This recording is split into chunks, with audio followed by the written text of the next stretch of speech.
After its golden generation of generals vanquished Carthage, the triumphant Roman Republic stood as the undisputed master of the Mediterranean world. Yet beneath the veneer of its dominance, the Republic was riddled with contradictions, gradually unraveling from within as the first century BC dawned. In this turbulent era, countless political figures vied for power, but among them emerged a man who, through desperation, cunning, and unmatched martial prowess, rose to become one of the most powerful figures in Roman history. In this new series on the history of the Roman Republic, we delve into the life and times of Rome's anti-Caesar, Lucius Cornelius Sulla, champion of the Optimates, nemesis of the populace, and the first Roman general bold enough to march an army on the Eternal City. In 138 BC, just 8 years after the final destruction of Carthage, the central figure of our story, Sulla, was born in Rome into a branch of the illustrious Cornelii gens. At first glance, his lineage should have guaranteed a life of privilege and influence. Yet for Sulla, fate had different plans. Unlike the prosperous and renowned branches of the Cornelii, such as the Scipios, his family's fortunes had long been in decline. For generations, none of his ancestors had risen above the rank of praetor. According to a legend passed down through the ages, when Sulla was an infant, his wet nurse carried him through the streets of Rome and encountered a mysterious woman. Upon seeing the child, the enigmatic figure proclaimed, "Puer tibi e rea publici tui felix. This boy will bring happiness to you and to the Republic." However, such lofty predictions seemed worlds away from Sulla's harsh reality as he grew into manhood. By the time Sulla came of age, his father had passed away, leaving him with no inheritance and forcing him to share a house with a slave. Lacking wealth or access to Rome's elite circles, Sulla found companionship among the outcasts of society, actors, further tarnishing his already low standing in the eyes of the aristocracy. But fate intervened in the form of a stroke of pure luck. In a short span of time, pivotal events, including his connection to his wealthy mistress, Nicopolis, began to reshape the trajectory of Sulla's life, setting him on a path that would lead to unparalleled power and influence. After the passing of his stepmother, Sulla's fortunes took a dramatic turn.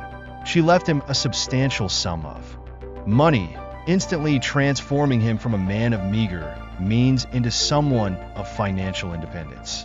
Armed with newfound wealth and resources, Sulla began his ascent through the Roman political hierarchy, securing election as quaestor in 107 BC. His first assignment placed him on the staff of none other than the celebrated consul Gaius Marius. At the time, Rome was embroiled in the so-called Jugurthine War, an enduring conflict that had raged since 111 BC, often referred to as Rome's Desert Vietnam. This war starkly revealed the corruption in Roman politics and the glaring inefficiencies of its military. Jugurtha, the cunning and resourceful ruler of Numidia, had consistently eluded Roman justice by bribing senators and eliminating his rivals. Meanwhile, his forces adeptly used the rugged terrain of the Maghreb to ambush Roman legions, employing guerrilla tactics that left Rome humiliated on the battlefield. Determined to change the tide, Marius spearheaded a renewed expedition into Africa, personally commanding the main Roman force. However, he entrusted Sulla, still an inexperienced quaestor, with the crucial task of assembling a formidable cavalry force back in Italy. This responsibility was not only vital to the campaign's success, but also a test of Sulla's capabilities. Rising to the challenge, the young quaestor exceeded expectations. By the spring of 106 BC, he had successfully raised a cavalry force and joined Marius in Africa, ready for action. Upon his arrival, Sulla wasted no time in leaving a lasting impression. With his golden red hair, piercing blue eyes, and disarming charm, he quickly earned the admiration of soldiers and officers alike. Even Marius, known for his stern and pragmatic demeanor, found himself impressed by his new subordinate's competence and charisma. As the campaign unfolded, the Romans gradually gained the upper hand. A key moment came when they captured a strategic fort near the Malucha River, a site that also housed a significant portion of Jugurtha's treasury. This victory marked a turning point in the war and showcased the growing effectiveness of Rome's forces under Marius's leadership, supported by Sulla's crucial contributions. At the fort near the Malucha River, after securing Jugurtha's treasury, the Romans were dealt a shocking blow. Jugurtha had captured Sulla, a critical location to their rear. Without delay, the Roman forces marched back to confront the Numidian king. In the ensuing battle, the Romans decisively defeated Jugurtha and his allies, a victory in which Sulla played a pivotal role. Leading the charge, he struck the enemy's flank at a critical moment, routing their forces and retaking Sulla in a stunning display of military acumen. This triumph not only demoralized Jugurtha's troops, but also caused his allies, including his influential father-in-law Bacchus I of Mauritania, to reconsider their loyalties. Sensing an opportunity, Marius dispatched Sulla to negotiate with Bacchus.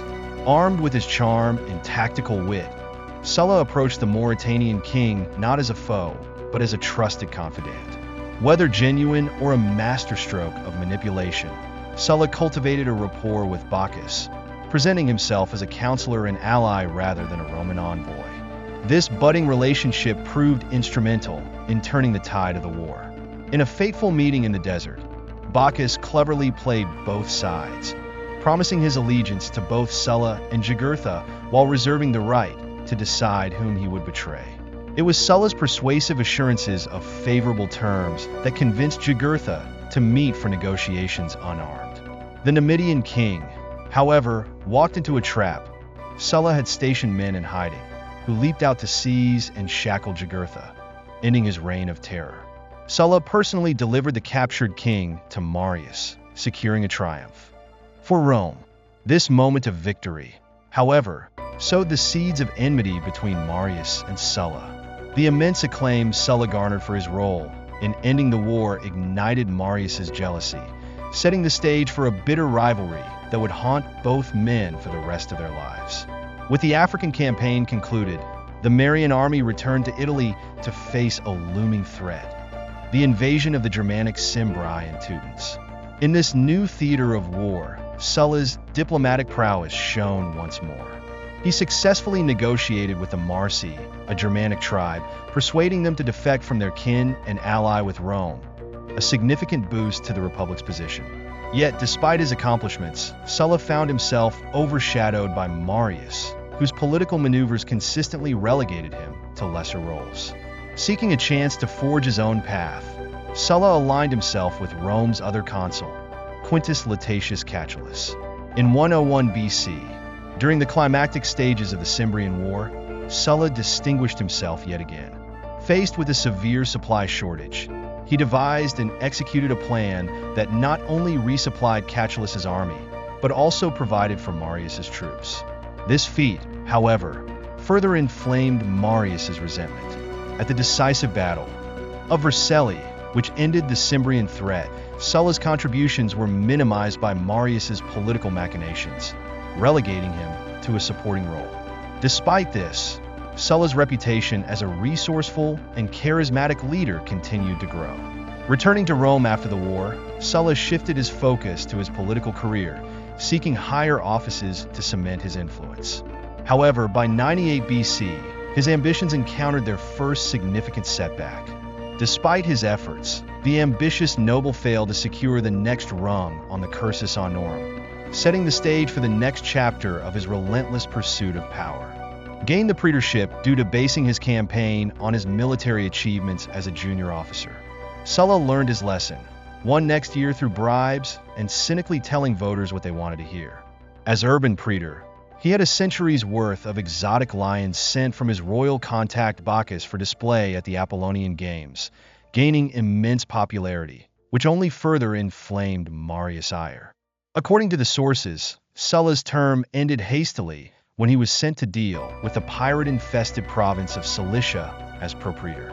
However, the pirate issue soon took a back seat to the larger struggle that was taking shape in Asia Minor between Rome and the Kingdom of Pontus led by Mithridates VI. Since 114 BC, Mithridates had expanded Pontic rule across Anatolia, and in doing so, attracted the wary gaze of the Roman Republic.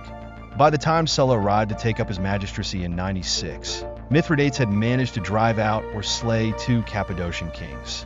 Installed in their place was a son of the Pontic king, and when the Romans ordered that puppet to get out, Mithridates appointed an apparently rogue regent known as Gordius, who was almost certainly still acting in the king's name. Almost instantly after the propraetor arrived, he received orders to take his meager forces and kick the Mithridatic stooge out of Cappadocia for good. Despite possessing inadequate forces for the job, Sulla took his small army, reinforced it with allies from the cities of Asia Minor, and embarked on a campaign. It is one of history's great disappointments that we have little detail concerning what was almost certainly one of Sulla's greatest military achievements.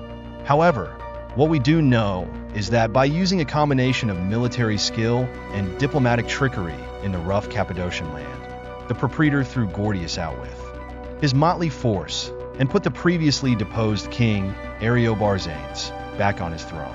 In the aftermath, Sulla was not only declared imperator by his men, but reached the Euphrates River and received the first ever embassy from the rising Parthian Empire to the rising Roman one. Again, the propraetor asserted his and his republic's superiority in the typical tactless Roman style. He brought 3 chairs to the meeting, seating himself in the center, whilst both the Cappadocian and Parthian emissaries were forced to the left and right. This meeting was ultimately successful for Sulla in a diplomatic sense, resulting in a treaty of friendship between the 2 great powers, but he'd also asserted Rome's symbolic authority. Rome sat at the center of affairs, directing the trifling Parthians as easily as it controlled the kinglet of Cappadocia. When the Parthian king learned of the insult, his diplomat was executed for allowing it. Nothing further of note happened for the remainder of Sulla's time as governor, and even the amount of time itself aren't known for certain, but by 93 BC his assignment was over and he was making his way back to Rome. Now his career as a great man could begin in earnest. Just as the rising starlet was about to take the next step in his career, however, the tribune Livius Drusus, initially supported by Sulla due to his desire for a strong senate, was assassinated in 91 for backing citizenship for Rome's Italian allies. With that murder, the Republic descended into a self-inflicted civil war of terrible scale. The social war, and the rising Sulla was called upon to fight in the ensuing conflict alongside his hard-line political rivals, as the popular Darling Marius. As Romans and their former comrades in arms fought and slew one another on 2 different fronts, Sulla gradually became a hero. Although he began the war acting as legate to one of the consuls, he swiftly rose to command an army of his own and drove it deep into rebel territory, besieging Pompeii in 89 BC. When a disgruntled force under the command of another legate slew their arrogant commander, Sulla acted decisively to resolve the situation. Countermanding the wishes of some officers who wished to have the mutineers viciously punished, Sulla recognized the need to keep solidarity during the war, and particularly the siege of Pompeii. Instead of acting draconian, Sulla took advantage of the inevitable remorse felt by the soldiery, simply informing them that he expected reparations in the form of greater courage and doggedness during their coming battles. When an enemy commander known as Cloentius came to Pompey's aid with an army, Sulla managed to rout the rebels in a hard-fought clash, taking the besieged town as a prize not long after. Stabii and Eclanum fell in quick succession, followed by the entire Herpini nation. With dash and ability, the legate then turned and unexpectedly invaded northern Samnium, routing the Samnite army and eventually capturing the rebel capital at Bovianum. Unlike his exploits against the Germans, this laundry list of military triumphs closer to home skyrocketed Sulla to the apex of Roman society. Still shimmering with the freshly won glory of his victories, the once destitute friend of actors put himself forward for the consulship, and won by an absolute landslide, swept into office by a grateful and awestruck populace. 88 BC was to be his year, during which Sulla would carve his name into history. He would eventually do just that, but in a manner far distinct from what he expected. The new consul wed his son to the daughter of his colleague and political ally, Quintus Pompeius Rufus. Not satisfied with just one marriage alliance, Sulla himself controversially married a scion of the ancient and powerful Metelli family. Secure in his friendships, the prime consul could proceed in conducting state business and acquiring the year's true prize, supreme command in a full-scale war against Mithridates VI. Previously seen as only a minor annoyance, the shrewd king of Pontus had taken advantage of Rome's civil, strife-induced paralysis to expand without consequence. When the enfeebled Romans sent Manius Aquilius to threaten Mithridates into submission, he was instead defeated, captured, and executed by having molten gold poured down his throat. By the time Sulla took up his consulship, this upcoming Eastern command and its sure promise of dignities aplenty was the talk of the town. Motivated by this desire for wealth and greatness, the Republic's grandees would tear each other and Rome apart to get it, particularly Sulla and his old mentor, the aging Gaius Marius. Boundlessly envious of the rising sun that was Lucius Cornelius Sulla, the setting sun of Marius found common cause with a radical tribune of 88 BC known as Sulpicius. Previously a Sullan ally, Sulpicius had found the consul unwilling to implement his legislation, and so went to Marius in hopes of using the man's great name as a weapon. In return for Marius' help, though, the aging general required Sulpicius use his power as tribune to transfer the Mithridatic command and all its accompanying boons to him. When Sulla, as of yet unaware of the plan to deprive him, responded by declaring a suspension of public business in order to give himself time to speak with the people, Sulpicius initiated a bout of rioting throughout the city. Blindsided by bitter factional violence which left his co-consul's son dead on the streets of Rome, Sulla was forced to take refuge with his loyal army who were in the process of stamping out the social war's last embers. Taking advantage of Sulla's absence, Sulpicius went on a legislative rampage, implementing a number of measures which included fully enfranchising the Italian allies. Then, running hot with success, the tribune snatched the Mithridatic command away from Sulla and handed it to Marius. When Sulla found out about this sleight of hand, he was utterly furious, realizing he had been backed into a corner and threatened with humiliation and political death. So Sulla did the unthinkable. He incited his rank-and-file legionaries with complaints of the Marians' behavior, implying that the old general would strip them of the opportunity for Pontic plunder. The soldiery was so dead-set loyal to their magnetic commander that when Marius sent military tribunes to seize the army, they were promptly stoned to death. However, upon realizing that Sulla was intending an unprecedented march on Rome, most of his officers deserted. Nevertheless, the consul was confident and desperate, and so continued his fateful advance on the barely defended capital with 6 full legions. When panicked senatorial emissaries came to ask the general why he was moving on his own city, Sulla simply replied that he planned to free it from tyrants. To his view anyway, the consul did just that. When the army finally arrived, it fought a vicious urban battle against a hastily organized Marian force, and when Sulla personally intervened, managed to set Marius and his allies to flight. Marius, for his part, managed to escape the clutches of his rival, and went into exile all on the way to Africa. Sulla's forces continued to consolidate control over the Republic, though not everyone involved met the same fate. Quintus Sulpicius, the rebellious tribune, who had opposed Sulla's measures, wasn't so fortunate. Betrayed by his own slave, Sulpicius was discovered by Sullan troops hiding in a villa near Rome. Captured and executed without mercy, his head was sent to Sulla as a grim trophy. To demonstrate his commitment to maintaining order, and perhaps to set an example, Sulla made a public show of both reward and retribution. The slave who betrayed his master was freed as a reward for his loyalty to the Republic, only to be hurled from the Tarpeian Rock for the heinous act of betrayal. Justice, in Sulla's eyes, required both the restoration of order and the reinforcement of moral principles, no matter how harsh. With Rome now under his control, Sulla turned his attention to what he perceived as the root of the Republic's woes, the tribunes of the plebs. Viewing them as dangerously unrestrained and a threat to the senatorial authority, Sulla enacted sweeping legislation designed to curb their power. New laws were introduced that restored the Senate's exclusive right to propose and pass legislation, stripping the tribunes of their previously unchecked influence. The reforms were, as the historian Appian aptly summarized, intended to ensure that voting would be controlled by the rich and wise, not the poor and headstrong. For Sulla, this was a necessary correction to the imbalance that he believed had destabilized Rome. Having implemented his reforms, Sulla sent his legions back to Nola, refraining from interfering in the elections for the following year. However, his unprecedented assault on Rome left an indelible mark on his reputation. What Sulla saw as a necessary act to restore the Republic was, in the eyes of many, a betrayal of Roman tradition. His popularity plummeted, and resentment against him simmered.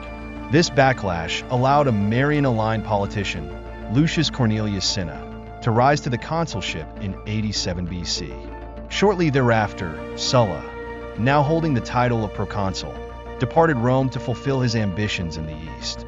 His ultimate goal was to take command of the campaign against Mithridates VI of Pontus, the brilliant and resourceful adversary who posed a dire threat to Roman dominance in Anatolia. With his departure, Sulla left a fragile Rome behind, a city scarred by his actions and bracing for further turmoil. Sulla would return years later, but not as the man who had left. His return would be marked by fury, vengeance, and a determination to reshape Rome, in ways that would leave a legacy of both glory and bloodshed.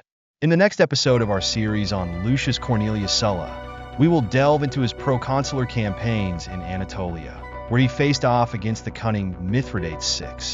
Make sure to subscribe and click the bell icon to follow the next chapter of Sulla's dramatic story. We also invite you to like, comment, and share this video, as your support helps us tremendously in bringing history to life. Consider joining our community of patrons and YouTube members via the links in the description, where you'll gain early access to videos, exclusive content, and more. This is the channel. We'll see you in the next episode.